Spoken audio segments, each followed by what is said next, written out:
একজন মুমিনের দৈনন্দিন শিডিউল থাকবে, রুটিন থাকবে। রুটিন 1 নাম্বার রুটিন থাকছে আমি নিয়মিত ওয়াক্তের সাথে আউয়াল ওয়াক্তে 5 ওয়াক্ত ফরজ সালাত আমি দৈনন্দিন আদায় করব। এটা আমার প্রথম টার্গেট, প্রতিদিনের টার্গেট। এটা ফরজে আইন করতেই হবে, কোনো ডিসকাউন্ট নেই।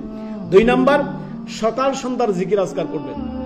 আজকে আমরা বুঝতে পারি বিভিন্ন জাদু টোনা, কালো জাদু, এইসব ব্ল্যাক ম্যাজিক টিজিক বিভিন্ন কিছু মানুষকে আপনার চতুর্দিক থেকে আমাদের দেশে আবার এখন আপনার এই জাদুঘর আর এই কুফুরি তন্ত্রমন্ত্রের দেশ এখন বহু মুশকিল। আল্লাহু আকবার। যদি এগুলো থেকে বাঁচতে চান দৈনন্দিন সকাল সন্ধ্যার জিকির আজকার অবশ্যই আপনি করবেন। প্রত্যেক ফরজ সালাতের পরে জিকির আজকার অবশ্যই করবেন।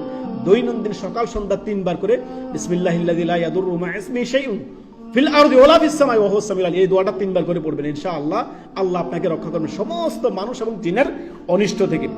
তারপরে অল্প হলেও প্রতিদিন নিয়মিত রুটিন মাফিক আপনি কোরআন তেলাওয়াত করবেন। কোরআন